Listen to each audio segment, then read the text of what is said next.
Hello students. तो आज हम लोग डिस्कस करेंगे डीएफसीसीएल का सर्वे का 2018 में जो क्वेश्चन आया हुआ था। तो बेसिकली 6 नंबर ऑफ क्वेश्चन आया हुआ था। तो उसी को हम लोग डिस्कस करेंगे। 2018 का जो एग्ज़ाम हुआ था डीएफसीसीएल का। तो आशा करेंगे ये वीडियो आप लोगों के लिए हेल्पफुल होगा और ये वीडियो से आप लोगों को कुछ सीखने के लिए मिलेगा। और प्रीवियस जो भी डीएफसीसीएल का क्वेश्चन डिस्कस किया हुआ है वो आई बटन में मिल जाएगा, तो आप लोग जाके वहाँ से देख सकते हैं। वो बेसिकली सॉइल के बारे में हम डिस्कस किए थे, तो आप लोग चाहे तो वो वीडियो को देख सकते हैं हम आई बटन में, और डिस्क्रिप्शन में उसका लिंक दे देंगे। तो चलिए स्टार्ट करते हैं आज का वीडियो। तो आज का सर्वे का फर्स्ट क्वेश्चन है, यहाँ पर बोला है ये चेन सर्वे से दिया हुआ है, ठीक है। और ये टोटल ट्रू एरिया कैलकुलेशन के लिए क्वेश्चन दिया हुआ है, बहुत इंपॉर्टेंट क्वेश्चन है। तो पहले क्वेश्चन को हम लोग पढ़ते हैं। बोला है a 30 metre chain use for survey was found to be 30.10 metre at beginning and 30.30 metre at the end of work. मतलब कि एक 30 मीटर का चेन है जो कि सर्वे करने के पहले देखे 30 मीटर का चेन जो है वो 30.10 मीटर है, और वर्क कंप्लीट होने के बाद वो चेन का जो लेंथ हो गया वो हो गया 30.30 मीटर।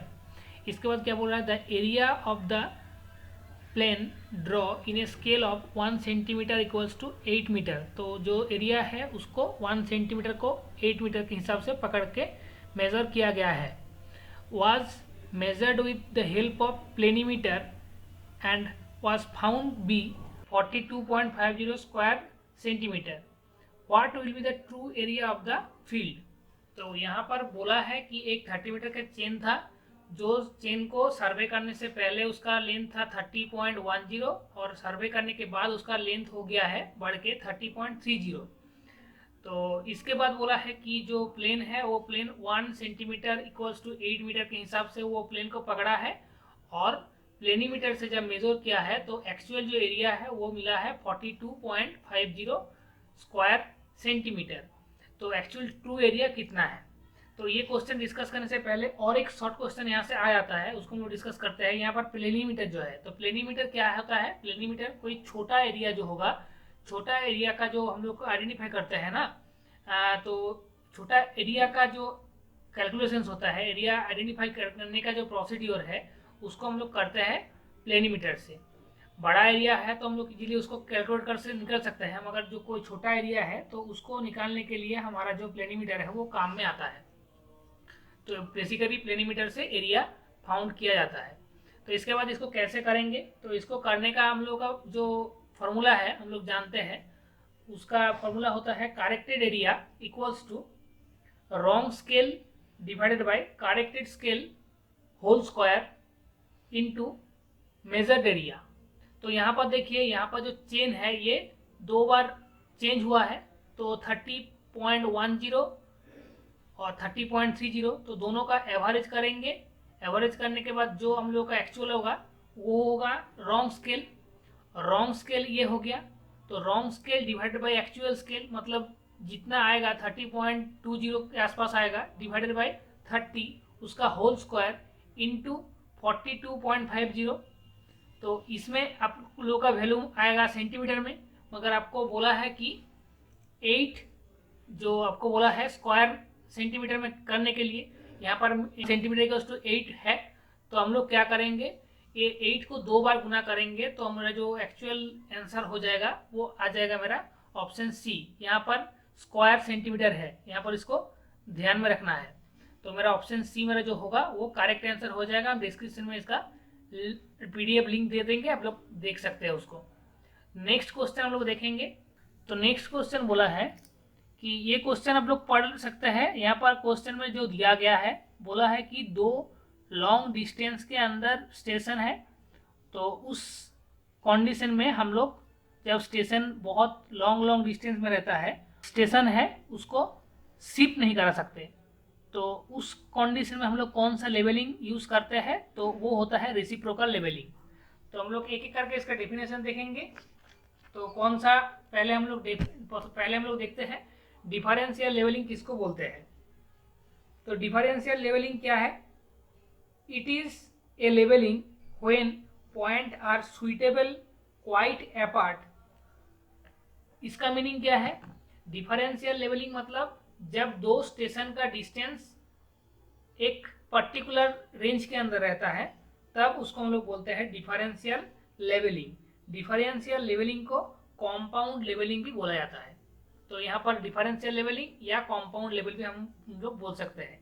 इसके बाद नेक्स्ट देखते हैं रेसिप्रोकल लेवलिंग। तो रेसिप्रोकल लेवलिंग का तो डेफिनेशन हम दे ही दिए हैं, फिर भी हम डिस्कस करते हैं। तो reciprocal levelling is where the point is situated quite apart and it is not possible to set up the instrument midway between the point। मतलब कि जब दो स्टेशन मेरा डिस्टेंस में रहेगा और जो मेरा स्टेशन है उसको हम लोग मूव नहीं करा पाएंगे उसके बीच में, तो उस टाइप का लेवलिंग हम लोग बोलेंगे रेसिप्रोकल लेवलिंग।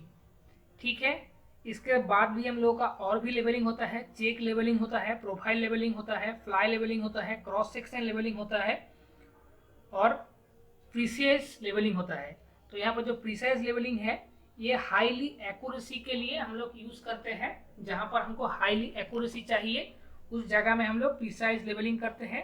और फ्लाई लेवलिंग जो होता है ये हम लोग का एक अप्रोक्सीमेट लेवलिंग जब हम लोग को चाहिए राफली, जहाँ पर उतना प्रिसिशन हमको नहीं चाहिए, जैसे कोई हिली एरिया है या कोई भी हम लोग का जो सरफेस से पूरा प्लेन नहीं है, तो उस कंडीशन में हम लोग फ्लाई लेवलिंग को यूज करते हैं। ठीक है। तो यही था 4 गो ऑप्शन। आशा करते हैं ये 4 गो ऑप्शन आप लोगों को समझ में आ गया है। नेक्स्ट हम लोग देखते हैं क्या बोला है। Which of the following chain was originally used for land measurement with length of 66 feet. तो यहाँ पर ये चेन सर्वे का क्वेश्चन है। तो हम लोग पहले ये क्वेश्चन डिस्कस करने से पहले चेन सर्वे को पढ़ लेते हैं। तो जो हम लोग का बेसिकली जो चेन होता है वो हम लोग का 4 पार्ट में डिवाइड किया जाता है। तो सर्वे जो चेन होता है उसको हम लोग 4 पार्ट में डिवाइड करते हैं। फर्स्ट पार्ट होता है मेरा रेवेन्यू चेन, सेकेंड होता है गंटार्स चेन जिसको हम लोग सर्वेयर चेन भी बोलते हैं। इसके बाद होता है इंजीनियरिंग चेन और मैट्रिक्स चेन। जो रेवेन्यू चेन होगा उसका टोटल लेंथ होगा 33 फीट और टोटल लिंक होगा 16। जो गंटार्स चेन होगा उसका टोटल लेंथ होगा 66 फीट और नंबर ऑफ लिंक्स होगा 100, जो कि यहाँ पर बोला गया है टोटल लेंथ है 66 फीट। तो ये जो आंसर होगा ये होगा गंटार्स चेन के लिए। नेक्स्ट है इंजीनियरिंग चेन। तो इंजीनियरिंग चेन के लिए जो टोटल लेंथ होता है वो होता है 100 फीट और जो टोटल नंबर ऑफ लिंक्स होता है वो होता है 100। इसके बाद मैट्रिक्स चेन को 2 टाइप में डिवाइड किया जाता है। एक होता है 30 मीटर का चेन, एक होता है 20 मीटर का चेन। 30 मीटर चेन के अंदर हम लोगों का जो लिंक्स होगा वो होगा 150 और जो 20 मीटर का चेन है वहाँ पर नंबर ऑफ लिंक्स होगा 100। तो आशा करते हैं टोटल जो चेन है उसको हम लोग डिस्कस कर लिए हैं। तो आप लोग का ये चेन का प्रॉब्लम आप लोग का सॉल्व हो जाएगा यहाँ से। नेक्स्ट हम लोग देखते हैं कि बोला है a plane table survey both horizontal and vertical distance will be observe directly using.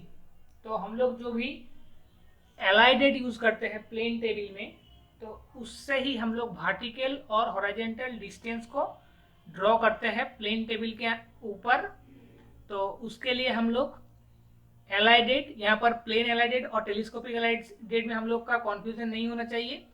Plane एलाइडेड के अंदर सिर्फ हॉरिजॉन्टल डायरेक्शन में हम लोग ऑब्जर्वेशन ले सकते हैं, मगर जो टेलीस्कोपिक एलाइडेड है उसमें horizontal as well as vertical distance भी हम लोग मेजर कर सकते हैं। इसके बाद टेकोमीटर किया है। टेकोमीटर से हम लोग एंगल मेजर कर सकते हैं, वर्टिकल एंगल, हॉरिजॉन्टल एंगल जो भी हम लोग का होगा टेकोमीटर से।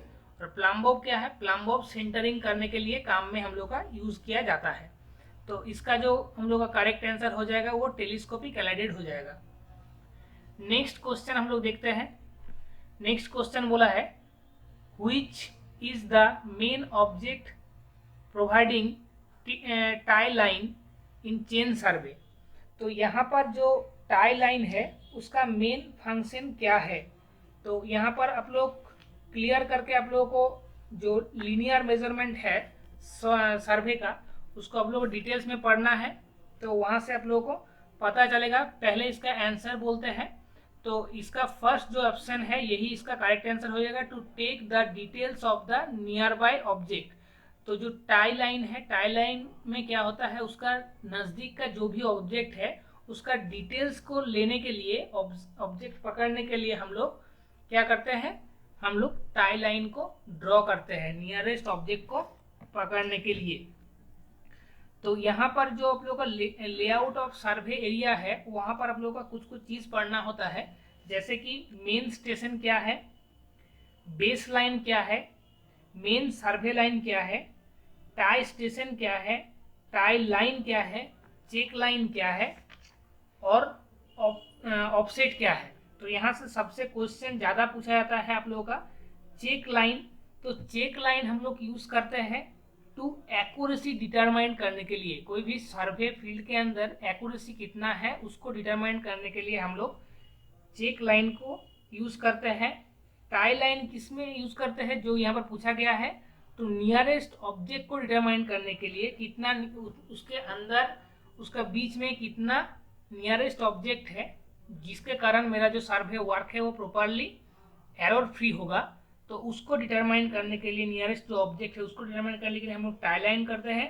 मेन सर्वे लाइन क्या होता है, मेन सर्वे लाइन हम लोग यूज करते हैं chain line joining two main सर्वे स्टेशन, जहां पर टू सर्वे स्टेशन को हम लोग ऐड करते हैं उसको ही हम लोग बोलते हैं मेन सर्वे लाइन।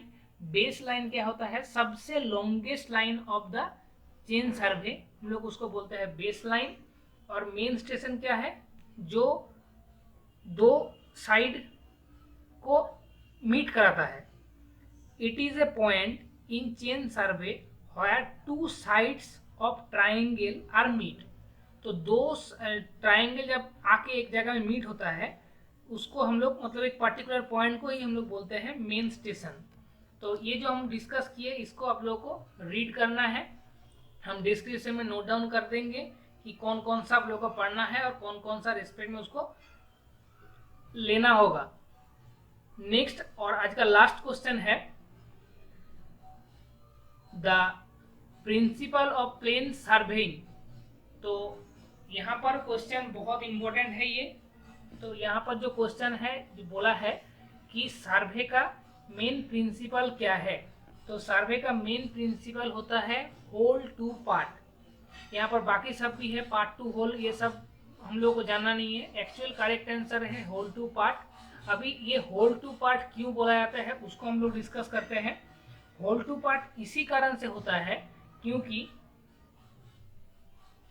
जो भी उसके अंदर सर्वे करने के टाइम में एरर आता है वो एक के साथ और एक हम लोगों को क्या होता है, एकोमुलेशन होता जाता है। मतलब एक मान लीजिए कोई जगह में सर्वे किए तो उसमें कुछ एरर आया, फिर वो जगह छोड़ के हम लोग और एक जगह में जाएंगे, वहाँ पर कुछ एरर आएगा, तो ऐसे करके वो समेशन होता जाता है।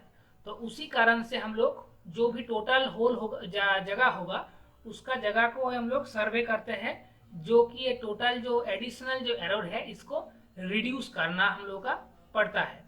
तो इसी कारण से हम लोग होल टू पार्ट करते हैं। और एक हम लोग का सर्वे का मेन प्रिंसिपल होता है जो कि है located A point by at least to measurement. तो कोई भी पॉइंट को लोकेट करने के लिए दो मेजरमेंट हम लोग को रिक्वायरमेंट होता है। तो ये दोनों जो प्रिंसिपल है यही मेरा मेन सर्वे का प्रिंसिपल माना जाता है। तो ये 6 को क्वेश्चन तो आप लोगों को आया था DFCCL का 2018 का पेपर के अंदर। तो आशा करते हैं ये क्वेश्चन आप लोगों को समझ में आ गया है। तो इसके बाद हम लोग नेक्स्ट और कोई सीजन हम लोग देखेंगे, जो आप लोग कमेंट में हम लोग बोल सकते हैं कि कौन सा सब्जेक्ट आप लोग चाहते हैं DFCCL का। वीडियो अच्छा लगता है वीडियो को लाइक कीजिए, शेयर कीजिए, और चैनल में नया आप लोग विजिट कर रहे हैं तो चैनल को जरूर से सब्सक्राइब कीजिए। और चलिए मिलते हैं नेक्स्ट वीडियो में।